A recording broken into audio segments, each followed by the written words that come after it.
మన VVIT university, absolute discipline, absolute education.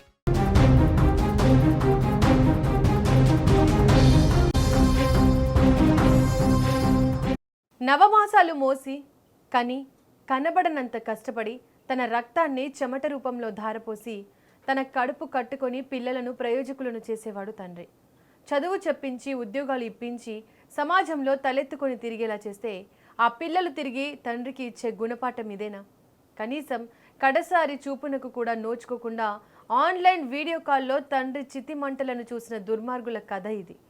వింటే గుండె తరుక్కుపోయే ఈ హృదయ విదారక ఘటన దృశ్యాలు సోషల్ మీడియాలో వైరల్గా మారాయి. హర్యానాలోని సోనిపట్లో ఈ అమానవీయ ఘటన వెలుగు చూసింది. శివచరణ్ గుప్తా అనే వ్యక్తి తన జీవితం అంతా కష్టపడి అష్ట కష్టాలు పడి తన ముగ్గురు కూతుళ్లను ఉన్నత చదువులు చదివించాడు.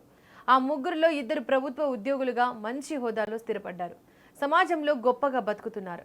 కానీ వయసు మీద పడి ఒంటరైన ఆ తండ్రిని ఆదరించే నాదుడే లేకుండా పోయాడు. కనీసం కంటికి రెప్పలా చూసుకోవాల్సిన పిల్లలే గాలి కొదిలేయడంతో సాగక శివచరణ్ గుప్తా జీవనం చివరికి ఓ వృద్ధాశ్రమంలో తలదాచుకోవాల్సి వచ్చింది.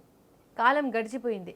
కాలంతో పాటు వృద్ధాప్యంతో అనారోగ్య పాలైన శివచరణ్ గుప్తా ఆశ్రమంలోనే తుది శ్వాస విడిచారు. కన్న తండ్రి చనిపోయాడని తెలిసినా ఆ ముగ్గురు కూతుళ్లలో ఏ ఒక్కరూ కడసారి చూసేందుకు రాలేదు. కనీసం మహాప్రస్థానానికి రావడానికి కూడా వారికి తీరిక దొరకలేదంటే ఏమనాలి? వృద్ధాశ్రమ నిర్వాహకులు ఫోన్ చేసి బ్రతిమలాడినా వారు రాలేదు. మాకు కుదరదు, మీరే అంత్యక్రియలు చేయండి అంటూ ఆన్లైన్ ద్వారా ఆశ్రమ నిర్వాహకుడికి ఓ 5,000 రూపాయలు పంపించారంటే వారిని ఏమనాలి? ఆ తర్వాత తండ్రి దహన సంస్కారాలను ఆ ముగ్గురు కూతుళ్ళు ఇంటి దగ్గర కూర్చొని వీడియో కాల్లో చూశారు. అంతా అయిపోయిన తర్వాత ఆశ్రమం నిర్వాహకుడికి ఫోన్ చేసి అంత్యక్రియలు ఎప్పుడైపోతాయి, అవి అయిపోతే మేము భోజనం చేస్తామని వారు అన్న మాటలను బట్టి చూస్తే చీచి మీరేం కూతుళ్ళు అని ప్రతి ఒక్కరూ అనలేకుండా ఉండలేరు. ఈ దారుణ ఘటనకు సంబంధించిన సమాచారం బయటకు రాగానే సోషల్ మీడియాలో తీవ్ర దుమారం చెలరేగింది. చూసిన ప్రతి ఒక్కరూ చీచి మీరేం బిడ్డలు, చదువులు సంస్కారాన్ని నేర్పలేదా, ఉన్నత ఉద్యోగాల్లో ఉండి ఏం లాభం, కన్న తండ్రికి చివరి చూపు కూడా నోచుకోకుండా చేశారే అంటూ తీవ్రంగా మండిపడుతున్నారు. అస్థికలు పంపమంటారా అని అడిగితే అంత్యక్రియలు ఎప్పుడవుతాయో చెప్తే భోజనం చేస్తామని చెప్పిన కూతుళ్ల నిర్లక్ష్య వైఖరి చూసి యావత్ సమాజం తలదించుకుంటోంది. డబ్బు, హోదా, ఉద్యోగాలు ఎంత ఉన్నా మానవత్వం లేకపోతే ఆ జీవితానికి అర్థం లేదు.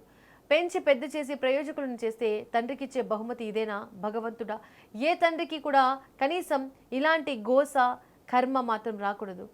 ఈ ఘటన ప్రతి ఒక్కరూ ఆలోచించేలా చేయాలి. కన్న తల్లిదండ్రులను గుండెల్లో పెట్టుకుని చూసుకునే బాధ్యతను మనకు గుర్తు చేయాలి.